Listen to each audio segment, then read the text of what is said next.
Well, hello, everybody, and welcome to this HCTalk podcast. As always, I'm your host, Lance Gormley, and our special guest on the program is Missy Ducem-Thier, who is the mayor of Burton, Kansas. How are you doing today, Missy? Doing great. This is an exciting adventure for me. Yeah. Well, this is the first time that you've been out here in the studio. We've done the updates before, which I really enjoy doing with you.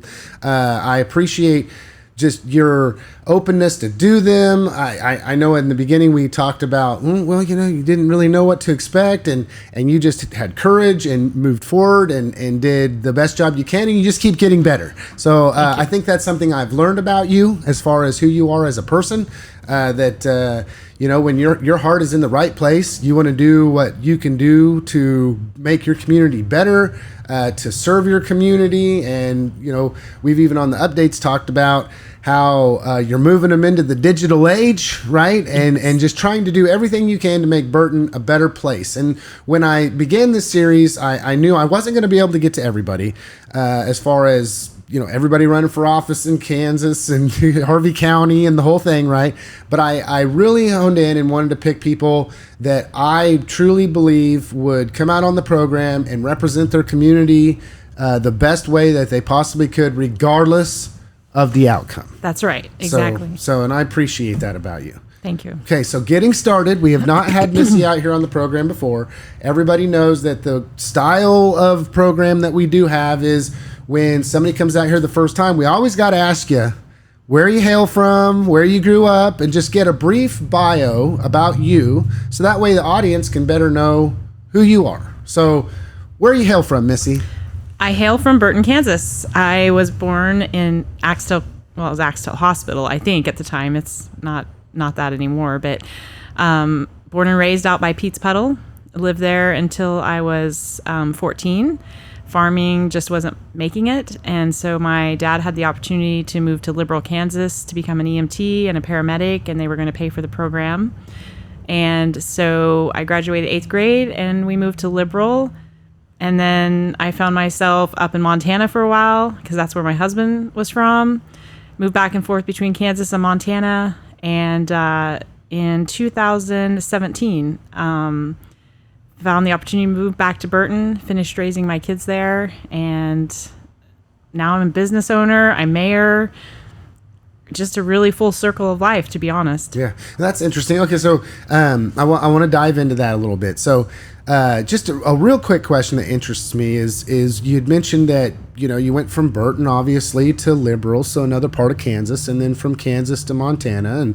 And going between the two, you obviously saw a lot of different places as you're driving the highway or whatever, type of thing. So what was it that brought you back to Burton? I mean, Burton's not a huge community. It's a tiny little community in Harvey County, which is kind of a smaller community of itself within Kansas, which is, do you just like the rural life, Missy? Yes. What's Burton? Yes. So,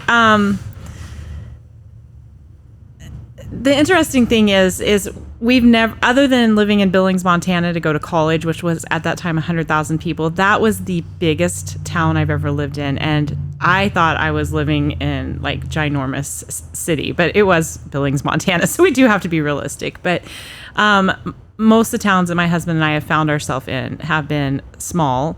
Burton's probably the smallest, but we spent a good majority of our first part of our marriage in Canton, Kansas, and I was there for 9.5 years. Okay. And actually Canton is where I all of a sudden got an interest in politics. So there's a woman who was a mayor there, and she kind of, told me how it went, and I was the EMS director, and so I learned about working with tax dollars. And so I just really fell in love with the idea of being in a small community. My kids were loved. We did foster parenting, so I just saw the really important part of small town family life and being able to ride bicycles, being able to go to the pool, walking into the library, not getting lost, not having to stop for a very long time at a stop sign. Yeah. I'm sorry. Yes, traffic. Yes. Oh my gosh. When the fair would come through Canton, because they have the McPherson County Fair in Canton, and we'd have to wait at a stop sign. Right. That was 5 car deep. That was trouble for all of us. Yeah. But so when we came back from Montana, And I'd been taking care of my grandpa out at the farm, and we had been looking for houses to move back to Burton, and nothing opened up. And then he passed away in December of 16, and my husband was at a transition point, either working on a farm that was a very hard young person job, or finding a job for someone who was getting older and could do it until he retired. And the opportunity came up for him to have a job in McPherson. And we actually did look at houses in Canton. There was none. We could not find a single house in Canton, or we would have moved back there because we spent 9.5 years there and have lots of friends and family.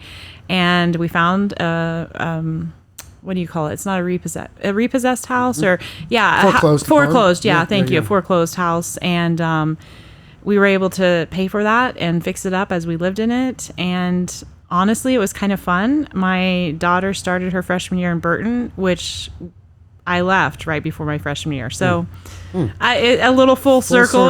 And then as we just were in Burton and the kids were getting older, I talked to Roddy Regniger and said I had always aspired to be a mayor. And he said he had a council position coming up for appointment and wanted me to consider it. And so honestly, I feel like my life has always just been full circles. And I like that. I like the rhythm of that, and the consistency and getting to know people and understanding that almost every problem that's in Burton is in other towns too. Yeah. That's it. It is interesting because when we talk about, and I've lived both rural community and then larger community, and Newton's kind of an in between. It's smaller. I mean, in retrospect, it's not 100,000 people. I mean, people that live in a larger community would come to Newton and look at it as a small town. But understanding that, in my elementary school years, I grew up in a town that was about 250 people. So I understand the rural life, and I understand, what tight, close-knit communities have to offer, right? The family, the friendships. I mean, there's just so much going on. And we talked about on the updates before too, that, because there's not a whole lot of people that live there, it takes people from the community to have a community mind and a community heart to volunteer, more or less, to make the community work better, thrive, and that just builds even more relationship amongst people, right? So you're back in Burton. You had mentioned that there was an individual Redinger, is what you just said. The past mayor. That you said, hey, I really want to be able to sign up and serve my community in this way. Can I ask, you maybe did say why, but can I ask you to go into a little bit more of why would you do that? Well, interestingly enough, after I left Burton, in Liberal, being a bigger town, 14,000 was how big Liberal was when I went there. They had something called Key Club. It's a high school Kiwanis. And my new best friend that I had met that summer was in it. Her dad was a sponsor. And I signed up for it. Well, it only took a year before I signed up to do the leadership part, which was lieutenant governor. And then I ran for governor. I actually lost by 1 vote. Oh. It was quite painful, I still to this day. Every vote matters. Every vote matters. Oh my gosh. I still remember to this day the moment where we all thought I was getting it because I was the most experienced. And it was high school, so there was a little good-looking guy running against me, which he turned out to be a great governor, and it was fine. But, it was just one of those things that all the directors of the Key Club pulled me in to let me know I lost by 1 vote. It was so painful. I want to recount that. Right? I love it. So anyways, but I was in Key Club, traveled all over the state of Kansas at age 16, worked with Kiwanis doing public service. I initiated a program in Liberal where we adopted kids. The high schoolers adopted elementary kids, usually either English was their second language or they were poverty. Anyways, people applied for these positions to adopt the kids, and we tutored them, or we took them out to Halloween parties, and we just did all sorts of things. And I initiated that. I grew that in Very cool. in Liberal, and that was kind of a moment in my life when I figured out I like to lead, and I started learning about personalities. I started studying them at age 16. I have a type A extrovert, 98% extrovert. If my husband is 90, my husband is 96 introvert. right. Opposites attract. You have to have both for sure. So, learned about personalities, learned about my leadership style, continued to study that. And I actually probably could have been to go. I had the opportunity to go to PA school, physician assistant school. I just was tired of school, and I was in a paramedic program. So I just stepped up into the paramedic program, the paramedic world. Absolutely loved it. Got my associate's degree at Montana State University Billings in HR management, just in case I wanted to be a boss someday. Just in case I wanted to be a boss. No, I already knew I wanted to be a boss. Yes. Yeah. You want to take the responsibility. I'm learning something about you, but yes, keep going. Yeah. So, anyways, while I was in Billings, finished my degree. My husband and I looked at different states to move to. And honestly, we just kept moving back and forth between Kansas and Montana. He's from Montana. I'm from Kansas. It just worked out well. We got to spend special time with family. We moved up there one time because his dad was ill, and we spent the rest of his life with him, and just really good reasons to move. Loved it. Learned a lot about cities. I was education director at Boys and Girls Club in Montana, nonprofit. We relied heavily on a community of 5,000 people to support us completely. You don't get lots of money for Boys and Girls Club. Really learned about community involvement. My husband's almost always worked for a municipality, so I learned about the political side of that as he was an employee. Yeah. And I just feel like everything that I do is always learning. So that in turn inspired me when I was younger to want to be mayor. I forgot about that, to be honest. I forgot that I wanted to be mayor someday when I was in Canton. I had made that. And it wasn't until we moved to Burton that there was that kind of setup again. All the other towns I'd lived in, there really wasn't the elected mayor position. It was kind of more like Newton, and I didn't see myself in a bigger city type setup. So when I told Mayor Rodney that I had aspired to be mayor someday, his eyes got about that big. He's like, "Oh, somebody wants to be mayor." Anyways, it happened that I fell into the position.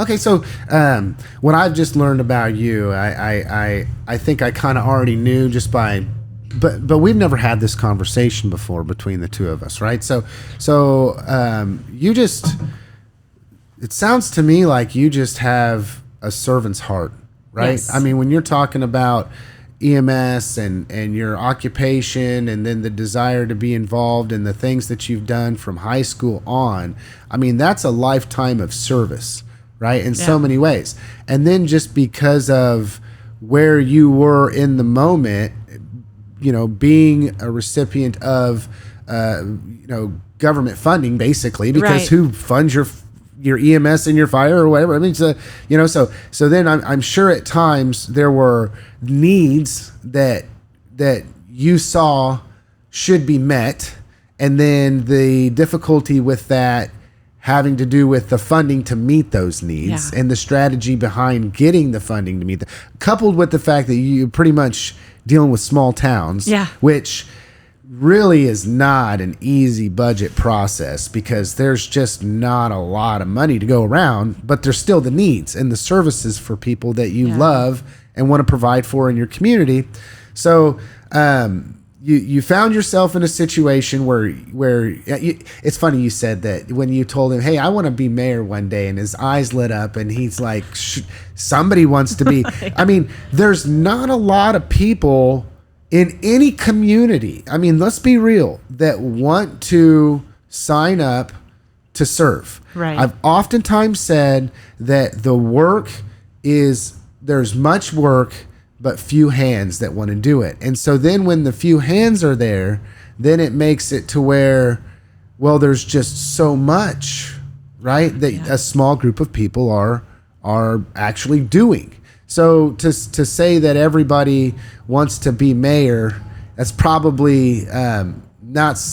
I can just see now. I've never pictured this person, but in my mind's eye, I'm thinking, oh man, I wonder what he was thinking. Was like, man, you're crazy. No, because you know. I gotta ask you this. Okay, so do you care if we transition into the part where just get into your political? No, that's great. Okay. So.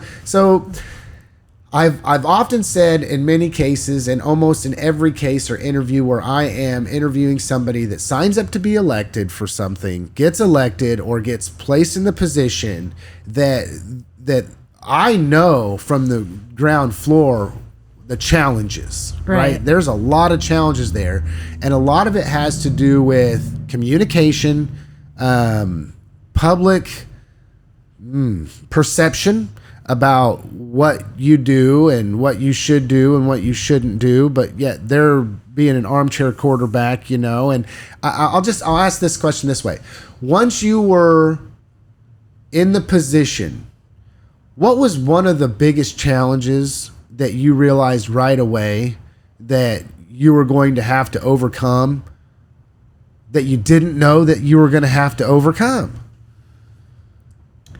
Well, we are on a podcast, and we should say the first thing that comes to our brain, right? Have at it, yes. I thought in 2024, I wasn't going to have to overcome that I was a woman. And I can't even believe I'm saying that publicly. There has been some disappointments in my adult life of my children I have children who have black skin, and me being a type A woman, that I've had to realize we are still dealing with things. And in my heart and in my mind, those should never be obstacles anymore. We've all proven that it's what's in here and what's in here. It's nothing on the outside. So that obstacle hit me pretty hard, because I'll be honest, and anybody that describes me will say that I'm naive. I've never not heard that word. I like to stay naive. I like to stay where when people say dirty jokes, I don't get them. I like that about me. I don't want to be in that category where I always fit in. I mean, it hurts sometimes, but so I was surprised that I had some pushback because I was a woman.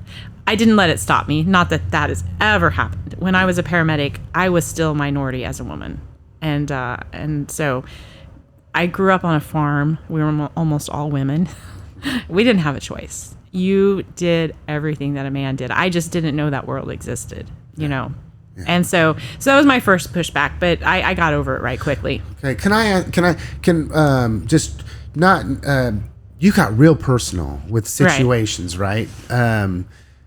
Do you think that,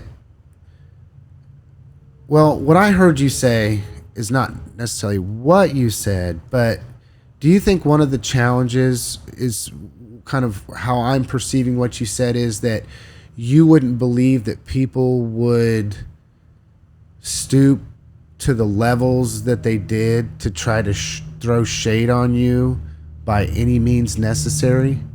It's like, oh, well, she's a woman. Yeah. Well, if that doesn't matter to somebody that you're a woman, oh, well, she has darker colored skinned children, you know, or, you know, I mean, and then, well, if that doesn't work on somebody, then it's, well, did you know they bought so-and-so's repossessed house, you know, or, I mean, yeah, you know what I'm saying? It's like, it just it's goes like deeper and deeper. Yeah. If you're somebody that has, I mean, I'm with you, you know, not to interject myself here, but having endeavored to try to serve my community in a capacity such as what you serve your community, I was just amazed that, well, it's not what I thought it was. In fact, this is a challenge that I could not overcome. Right. But that was a challenge that you were able to overcome. Yeah, so I was only surprised. I didn't dwell. I did not dwell. I had many people tell me, well, you know, it's because you're a woman. I said, well, okay, can't fix that, so let's go on. Yeah. So, and that is something about me that I feel very strongly about, that I'm very good at, is I can't fix that. Moving on. Can't change that. Moving on. Not that it's easy, but that's something that I'm very very good at. And I'm a plan A, B, C, D person. Like, I've always got something in my back pocket. Always got a plan in mind. Always got, okay, if that doesn't work, this. I might not be announcing it. People in my area might not know it's happening. But I think some of that's because I was a paramedic for 10 years. You know, the patient doesn't read the textbook.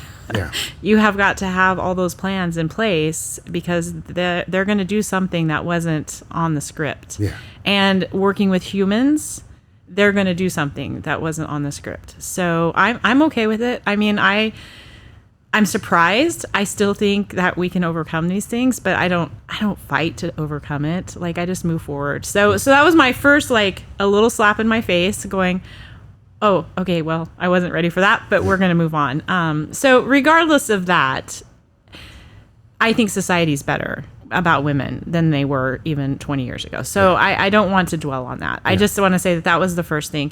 And then the next thing was post-COVID. Everything's post-COVID. I immediately saw a need to change the vocabulary or the way we were stating things, because we were past COVID now. We couldn't fix what happened during COVID or the gas crisis, post-gas crisis, post-COVID.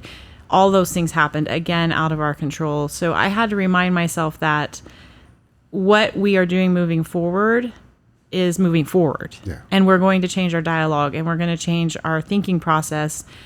And we can't always dwell in the past, which is also what I learned as moving from city to city. I'll never forget the day I was standing in line in Lewistown, Montana. Love you, Lewistown, Montana. My friends are supporting me right now up there. They're cheering for me. I was in line, moved there in winter, snow hole of Montana. That's what they're known as, snow hole. Meaning, what do they get all the time? Snow. Yeah, buried in it. People in the grocery line, I can't believe it's snowing again. Oh my gosh, the snow. And they were just complaining about snow. And I thought to myself, well, go live somewhere else. There's lots of places without snow. Yeah. So it just was in my mind going, no matter where you go, people are disappointed with what they're in. Mm-hmm. And I don't live that way. I'm not disappointed in the way I live. Yeah. I'm not disappointed in where I live. And I'm also knowing that people who are, they just don't know how to get out of it. Yeah. And I'm not going to hold it against it, but I'm not disappointed. I love Burton. I loved Burton when I was a kid. My dad's still my biggest fan. He's cheering me on. He wants me to win mayor, but he wants me to make sure I do that Burton thing right. Like, yes. That was his hometown. He wants to make sure you better fix those streets right. Yes. So I have a dad who's saying the same thing. Don't you screw this up. Right. Or just, okay, so I always like to ask both sides of the coin, right? And so, the challenge, right? I asked the challenge. Since becoming mayor, what do you think are some of, or at least one of the successes that you can point to, whether it be in your personal life, as you got in there, you were green, you learned, and now you're better equipped to be, or even just what you think are some successes that Burton has seen? Yes. So the thing that I even say pride myself on, because I don't want to sound conceited about it, but the thing that I believe is my strongest value is that I love to communicate. I love to be continuous, to always have forward motion, and I love to network. And I think that becomes, because I'm a woman, I think that's a natural talent for me. So I bring that to the community as a woman and as my personality. And immediately, I don't believe in doing things alone. I believe in bringing the groups in. You don't even have to like all the people that you bring in. Bring the groups in, bring the troops in. Everybody has a place. Find your niche, and let's do it. So I immediately got myself plugged in with the EDC, met with them, tried to understand them. Council of Governments, oh my gosh, huge help, because obviously I came in mayor in January, mid-year. I needed some guidance, and that's a crazy thing about third-class mayors. You have to go self-educate yourself. Mm-hmm. Like, you have got to get plugged in. Immediately got to League of Municipality trainings. I knew most of this stuff going in and how to do it, but not at the mayor level. Just because you did it for EMS or you did it for Boys and Girls Club, public service has a lot of rules. Yeah. A lot of rules. And I'm a rule follower. Yeah. So with that, I had to get educated right away, and I did. I did not. So I got appointed in April of 2023 to City Council. Mayor Rodney appointed me to help with HR stuff with my background. They needed to update their policies. They needed to update their handbooks, and we can't afford it. Yeah. It's like a $40,000 process. I said I would do it. I said I would volunteer. So he appointed me to City Council. Big learning experience. Got to learn all the rules, stuff, and so I started. Well, then Rodney says he's going to resign because he needs to move out to his family farm. Craig Lane got appointed because he was president. And then I had to run for my city council position because it was a seat that was expiring. So, hit the ground running. And then Craig Lang moved. And with the day I got, appointed as city council, then I got appointed as president, and I got appointed as mayor all in the same meeting, January of 2024. Wow. And I said, okay. Yeah. That's I'm surprised you didn't say that was a challenge, because it basically went from a situation where you were, that's just, to me, I can't wrap my head around that at this point in time, because like you said, you went from just being appointed because you wanted to serve to then needing to run again, but securing that position. Then from there, it became somebody else left. So then you became the president of the board, right? And then from there, then you're the mayor, and this is all in one swipe. Yep. And we had to do it all by the correct order, so I had to meet with our lawyer right away before we even did it, so we knew the right steps, because, with city council, you have to do the right steps in all of your meetings, and it's tough. Yeah. It's tough to keep all of that going in your head. Okay, this is what my job is as mayor. This is how I'm supposed to organize a meeting. Oh, I need to pause. Do I know that? Is that the legal way? It's not go to a church meeting, which I've been on church boards before, and they're great, and you have rules, but, nobody's really going to say if you take that motion right, Yeah. And there's a lot of legalities there, huge. Man. Because, you when it comes to, I think a lot of people underestimate the amount of rules, the book of rules or laws that an elected official has to follow in order to be transparent. It's like laws galore to make sure that the elected official is doing what they're supposed to be doing on behalf of the people. Yeah. And if you make a misstep on that, then, that house of cards can come down real fast. So let's go into that. So in January, when I was appointed mayor, because I was president, that's how it goes. That's the rule. You were president, so you become mayor when the mayor resigns. So immediately I went into discovery mode. Okay, what do we have on the police side? What do we have on the clerk side? I'd already been getting to know that, trying to get the HR stuff done. Yeah. So I wasn't blindsided. But okay, now I'm the top. So what do we have in public works going on? Oh my goodness. Okay, we have somebody that's going to be retiring soon. Oh, we have a grant that we need to fulfill to get another police officer. The clerk shared with me, we really don't have a healthy policy manual. We have an edited one, and we're consistent. Thank God for that. We're consistent. That's what the lawyer had recommended. But we don't have a healthy one. We don't have an updated one. Okay. Well, then just randomly post on Facebook about chickens. I go to the clerk. What do we do about chickens? Oh, we don't even have a chicken ordinance. We're not even supposed to have chickens in Burton. Okay, so fix the chickens, and every time, and my clerk joked, I just love our city clerk. She joked, she said, Missy, every time you find a problem, we uncover it and there's 10 more underneath it. I said, yeah, I'm starting to realize that. Yep. So one problem took 90 days to fix. Turnaround. Every problem, so if you think about it, I've only been doing this almost 2 years. And I at least have 5 ordinances that have been put into place to fix problems. Well, if you think about those ordinances taking 90 days, I doubled up on some of those ordinances. And I've got to give it a hand to our city attorney. I jumped in. I told him, we have these problems. How are we going to work together? Being type A, he received it so well. We work well together. absolutely love the dude. We work well together. We have plans. I say, this is what I'd like the turnaround time to do. Is it possible? Well, no, that one isn't, but this one is. I mean, and I learned you just don't stack it. You do one or two at a time, and then whoop, check it off and go again. And that's the same with the council. You know, I learned about each of them, and I learned what their personalities were, and we had to get over a few little personality conflicts too. 10% of the population will not like me. That is in all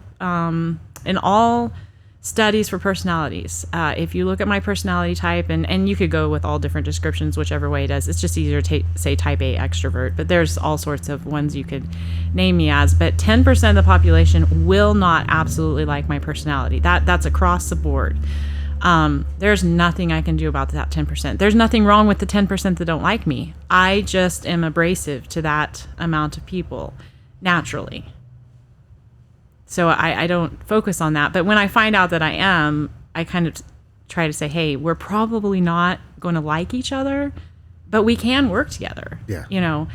And so that's been good. And learning what my council needs. You know, it took a while to realize they need the facts in front of them. They need a meeting to think about it, and they need to vote. I don't think those are unreasonable. Does it look like we're dragging our feet at the council sometimes? Yeah, probably to the public. But now we're going live. Yeah. Well, so now they won't have to see that we're dragging our feet. They'll Yes. have to see meeting 1, we got all the facts. Meeting 2, it got solved. Yeah. You know? Yeah. Well, and I mean, rush to make a decision in a government setting is never, ever, ever profitable.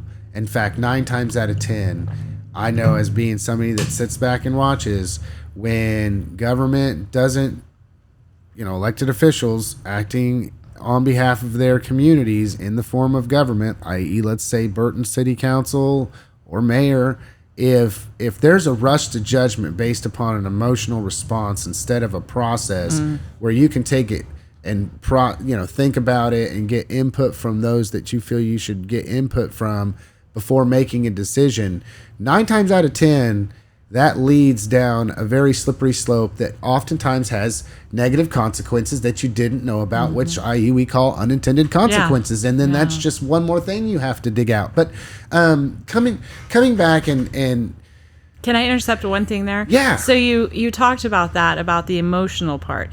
So early on in 24, we almost had a whole brand new council. I mean, we had 2 people out of 7. Am I saying that right? 6 out of 6. 2 people out of 6 that weren't new.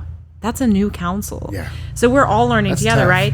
So the social media stuff came hot and heavy, and I already had my negative experience with social media, so I didn't really care anymore.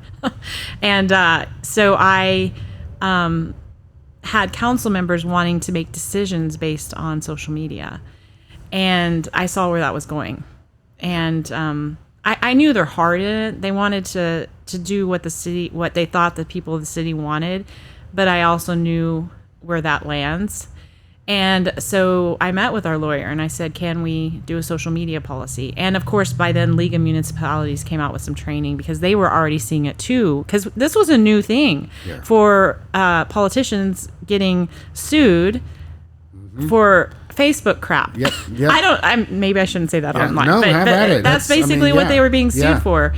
And so this was all new, and we had to get a policy in place right away. And we did, and we got a really good policy. And it reined everybody back in to say, okay, what people say is important, but they need to come and say it, or they need to email and say it. Slamming it out on Facebook and expecting results to happen is not a healthy form of communication. And especially when you're putting things out that really should have been called into the city or really should have been called into the police. And as long as we don't feed into that, it might upset some people, but we would do our due diligence to do things correctly. So yes, that was something early on too that we had to solve, was social media and policies. And I'm very grateful. We have a very solid policy. It was probably more simple than our lawyer would like, but I'm a firm believer that if you don't understand it or can't enforce it, what's the point of it? So he met in the middle with me on it, and the council voted on it, and and I don't know that the community always likes what our policy says, as we can't use our private pages to talk politics on Facebook pages. And it protects the page. It protects the other person's page. Yeah. Yeah. Yeah. Well, and it keeps you out of all kinds of gray area, because as we've continued to travel down this road, even though, you know, it goes one way or the other, or you can't take anything down. I just find it, this is my own interjecting here, but I find it fascinating that a platform such as Meta, which is Facebook and Instagram, have final authority about whether or not you say anything one way or the other. They can take your comments down. They can take your page down. And there is no pushback, because you don't have a protected right of free speech on their platform. But yet, if a government entity, on the other hand, decides that they want to operate in this space, Facebook can remove somebody's comment that they have made on a designated platform for a municipality. But if the municipality does that, then that's all of a sudden a violation of somebody's First Amendment free speech. So moving on. Yes. Okay. That is a summation Crazy of the conflict time that we were in, that we solved. Yes. I think if there's anything I can say to the constituents out there that need to vote, I've spent 2 years solving problems. That's what I do. Ask my husband. He doesn't necessarily like that all the time. Yes.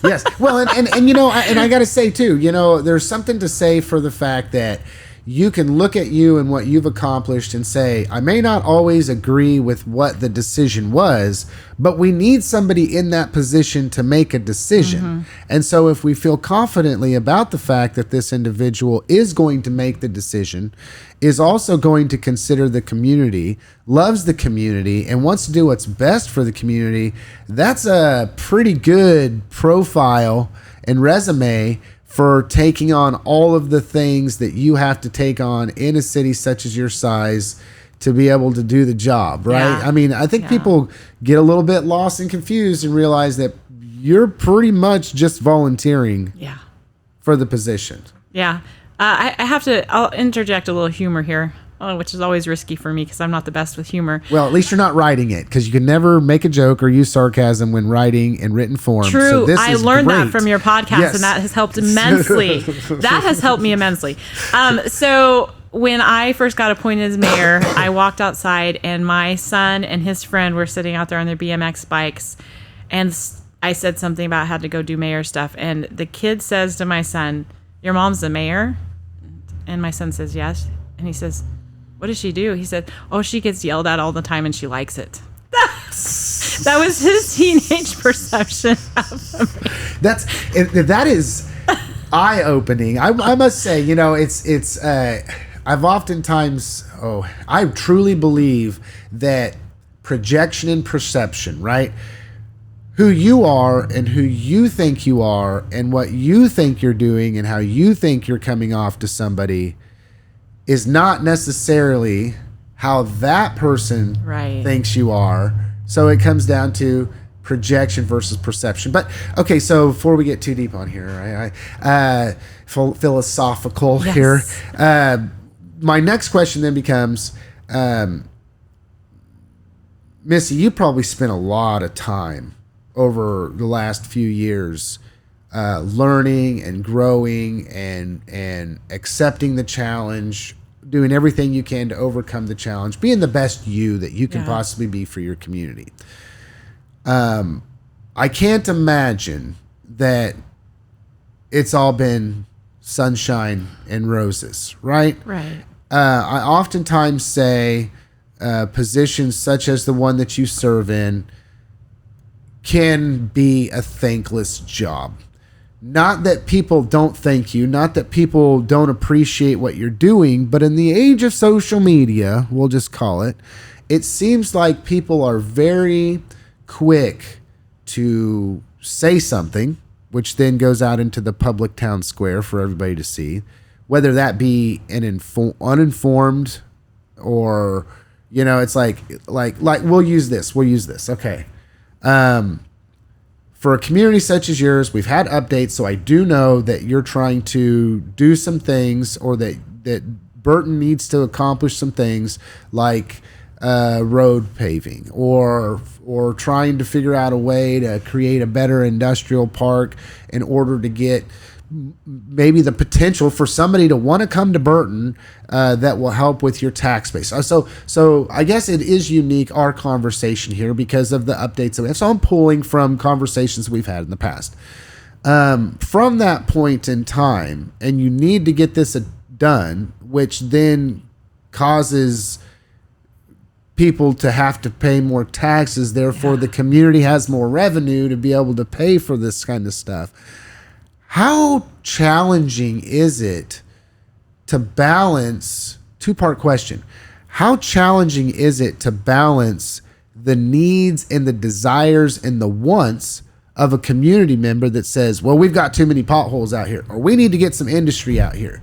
But then when you're trying to fix that issue, it means that they very, very well have to pay more money in taxes in order to get the revenue to accomplish what they want, but then they don't want to pay any more in taxes.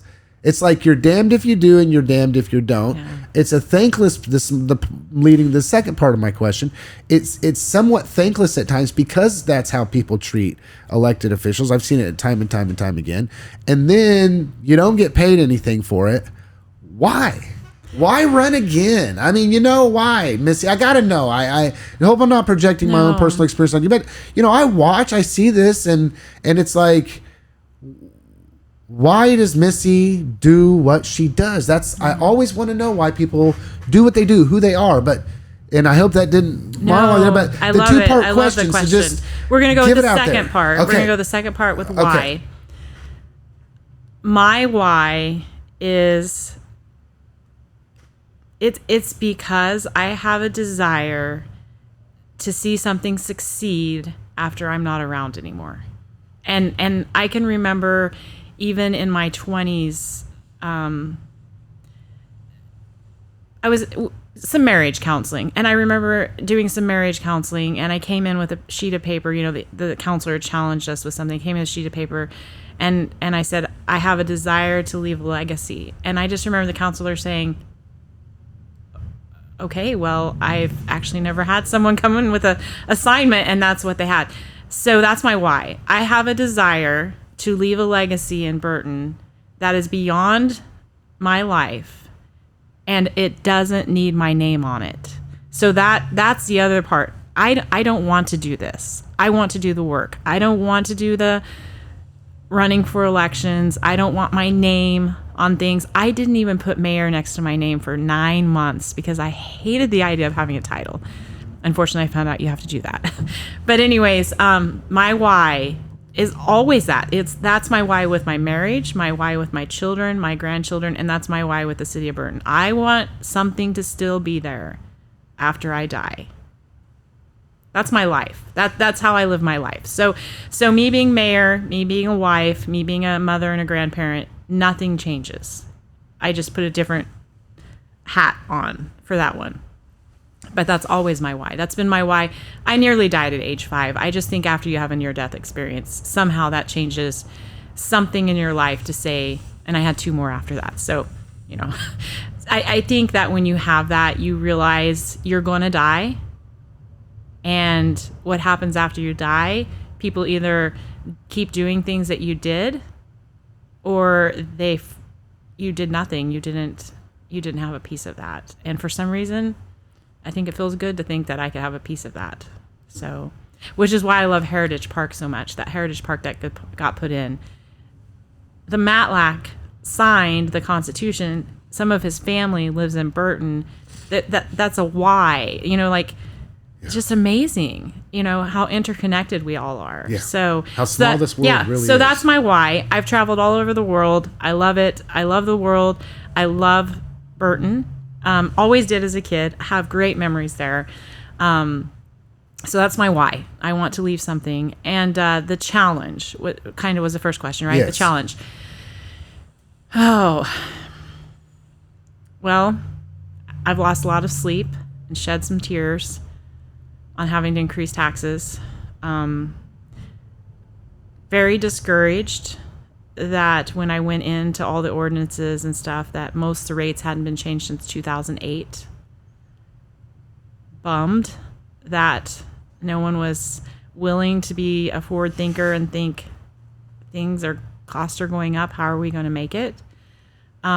So those were like the moments of disappointments, like, how could you be in leadership and not recognize that was going to happen? Because in my own budget at my house, bills increase every year. But then you want to put the reality to it. One increase in water, where the city of Burton in this next fiscal year is going to get an extra $5,000. That's it, an extra $5,000, brought so many complaints. So, and that all these other people that were on council were on before social media. So I know why they didn't do it. The repercussions, is repercussions the right word? Yeah, the repercussions of increasing a bill or increasing a tax property is nearly volatile, to be honest, and has such a negative connotation that I am sure those council members sat on there every year and wished they could make things better, but because of the pressure, they didn't. So I look back at the past council members, and I knew most of them because I grew up most of them. I've spent time looking back on the last 20 years of Burton, and I think their intent was well. I always assume the best out of people, but what I was handed 2 years ago accelerated during COVID and accelerated during the gas crisis, and there's nowhere to go. Yeah, it's cleaned out. So that's the challenge. And yeah, I mean, even my own husband has said, ugh, why keep doing it? Like, you're just getting yelled at, crap sent to me on Messenger, where I've had to say, don't contact me. Even have experienced a little, family conflict because of things people have said. So, the why has to be bigger than the conflict. Yeah.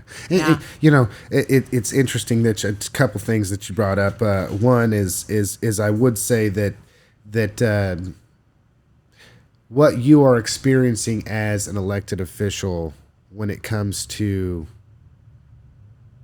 certain things that community members or people will do, which are just detestable. Mm-hmm. I think everybody that signs up to be in that kind of position is just there for people to throw stones. And I think it's a break in the system, right? Yeah. Because, you have people that wouldn't do it themselves, throw the biggest stone. And then you've got the people that would do it for whatever their reasoning is, whether they are justified or not justified, telling people to throw stones, right? So their hands don't get dirty when it all happens. And that's not what everybody does. But, interestingly, the thing that came to my mind to ask a question of you, Missy, because we are getting short on time here. Do you think that Burton and the citizens of Burton have got to make a decision? Because you have expressed a growth mindset throughout this whole podcast.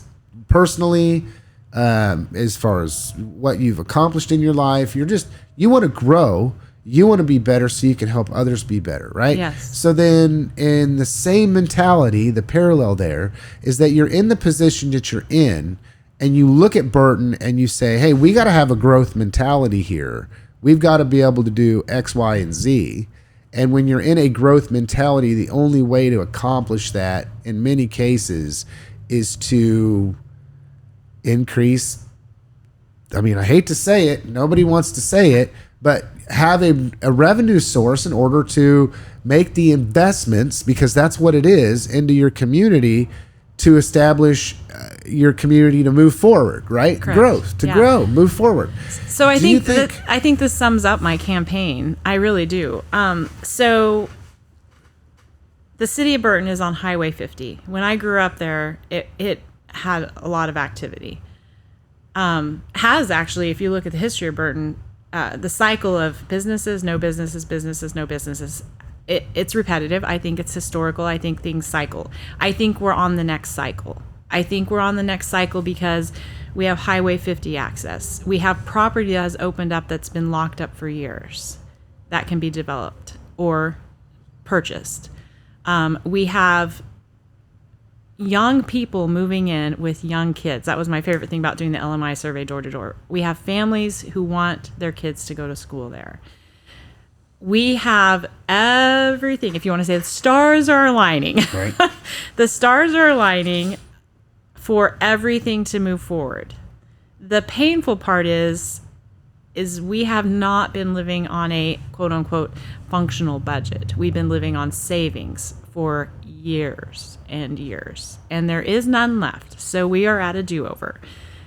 But a do-over at a time when we can get some grants, when we can get this industrial park up and running, which in turn foot traffic, sales tax. Sales tax lessens the burden off of property tax. That's my vision. If we can get some retail sales, if we can get some industry with foot traffic, with people using Dollar General, with people using our gas station, with hopefully a future gas station truck stop, hopefully 2 or 3 soft industrial industry coming into the town, continue to keep the barn, continue to keep the car wash, continue to keep the liquor store, all those things that are on Highway 50. We have someone working on doing a coffee shop. All those things, it's going to be a burst. It is going to be a burst. How soon? I'm not sure. I'm looking at Burton at a 20-year plan. I'm looking at the next 20 years. We will finally have the streets that have to be repaved, paved because we got the water lines done.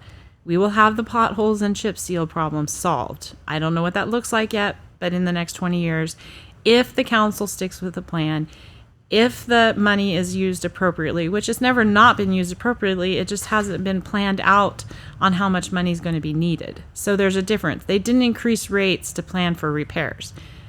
If the council stays on that projection, we have a new accountant. He's got great vision. He's lived in a small town. He knows exactly what it takes. With all of that, I don't know if you want to say, oh, my big campaign promise. My big campaign promise is we have a 3-year plan right now. By next year, the end of next year, we'll have a 20-year plan. And if people hold on for the ride, I might not even, be on council or anything by the time all this stuff comes to fruition. But somebody might be at the truck stop or might be at whatever the future dreams are, thinking, kind of glad I elected Missy as mayor. She's not mayor now, but I'm glad I did because I wouldn't be eating this donut or I wouldn't be fueling up here. And I don't know if that's what we're getting. I'm just saying these are the dreams and visions of the land that is open to us, and that's the potential. Is it what we're getting? I don't know. Are we working towards being able to get that? Yes. Lift station, sewer lagoon repair, water lines replaced on Main Street, finish the paving so our truck route is nice, repair the cement on the truck route that we already have, because when you get a grant and when you get bonds, you're obligated to repair it. All of that requires 2 things: voting me as mayor and approving the 1% sales tax. And that's it. I can't make any of this happen on my own. I declare absolutely nothing, that it's always me. And at the end of the day, revenue generating funds need to be corrected, and we have a plan. Grants need to be acquired. We just submitted 2 grants September 30th. Thank you to our city clerk and everybody else that helped. EDC is working generously for us, and the council members have stepped up to the plate, and they have entities that they're reaching out to all the time, and we're working. It's working. And so I'm just asking the public to say, hey, why change something if it's not broken? I've given a solid 2 years to Burton. I'm on the track. The gentleman running against me, he was in city politics, either mayor or council member, for 12 years, hasn't been on for 8. Great man, serves the community immensely, morally, ethically, I can't say anything negative about him, but he wasn't a forward thinker during those 12 years. I'm not sure that his personality is naturally a forward thinker. I think he's a doer and a server, and he has a wonderful heart. But in a third-class city with no city administrator, you need someone who's able to pretend to be a city administrator without being a city administrator. And that's what I have to offer. Or bring that to the table. Yeah. Yeah. Just some, I was going to say one other thing, and I want to hand it over to you to give you the last chance to speak directly to the hearts and minds of everybody listening and give the final word. But I in a community like Burton, I really hope people understand. I really hope people understand that if you don't have the revenue to fix the infrastructure that you have to fix, such as your basic water line, streets, sewer system, and provide some service. How much, as far as fire and EMS or law enforcement, those are up for debate. But at the point in time that you can no longer pay your bills as a city of any class, then the only option from there is to unincorporate and no longer be a community. Right. So I think people really need to make the decision in Burton whether you just want to continue to gradually decline into unincorporated status or whether you want to focus on the future. So, Missy, that was my words, not yours. What do you got to tell everybody? Last final word. Well, actually, I want to say a final word about myself. I know that, I don't know, maybe this is my podcast. I get to do this. Absolutely. So one of my mentors in Key Club and through adult life, and just recently because I am running for mayor, because he was a government teacher for like 30 some odd years. He just recently passed away just last week. I'm so devastated about that because I wanted to be able to call him and tell him I won or lost, you know. He was one of the ones that told me I lost by a vote. So I wanted to celebrate that with him. But when I last visited with him before his health started failing, he said that one of my biggest assets was that I was a truth teller. And one of my biggest weaknesses in politics is that I was a truth teller. And I was, bummed when he said that. And he said, but don't stop telling the truth. And I had to really think about that, and actually had ChatGPT help me understand why that was such a bad thing. In politics, when you are a truth teller, it rocks the boat. And some people's boats don't want to be rocked. So I know that there are people in our community who have felt that I've been abrasive or not always well received when I've just told the truth, when I've said we need the facts, we need to count the cost, we need to decide, and we need some time to think. That's not how everybody appreciates business being done. But I will say, in the 2 years that I've been doing business at Burton, we've had a few hiccups because I didn't maybe understand it or I needed to redo it, but I've apologized or something. But all the time that we've been doing business, we've been doing with integrity, transparency, and I listened to the people. And it took me 18 months to get live. That was tough. I know nothing about any of this kind of stuff. And so I had to find people who wanted to help. And since only 10% of the population in general volunteers, you can imagine how hard that is when almost all of our 10% population in Burton's already volunteering. So I reached into some areas that people hadn't been reached. We have a young man who just graduated high school who's volunteering to do our computer work during the meeting. I'm ecstatic about that. We have another generation of people going to help Burton continue to grow and to continue to learn and to continue to inform. And that's my desire. And I love the people of Burton. Even the ones who don't like me, I do like you. We can work together. We don't have to agree.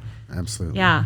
And man, I'm just so excited. We have the 250th Coming for America. I just sat down with Carol Kirk. We've got the whole plans for next year. Every month our town is doing something to celebrate America. I brought the Pledge of Allegiance back into the meetings, communications with the council. I people probably get tired of me saying it, but I'm excited. I'm excited about life. I'm excited about the future, and I tune out the negative. I learn from the past, and I'm ready for 2026. Awesome. Yeah. Awesome. We appreciate you, Missy. Appreciate the updates. Appreciate you coming on the program and sharing your heart and your life with everybody. It's never easy, right? To really just, you didn't get any list of questions when you were on your way out here, right? So you didn't know what to expect. But just appreciate you, your courage, your perseverance, what you're trying to do. I believe your heart is absolutely 100 in the right place.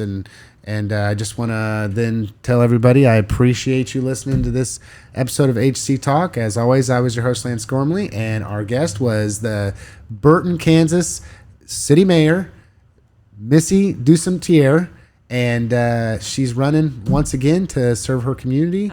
So give her a consideration. Have a good week, everybody.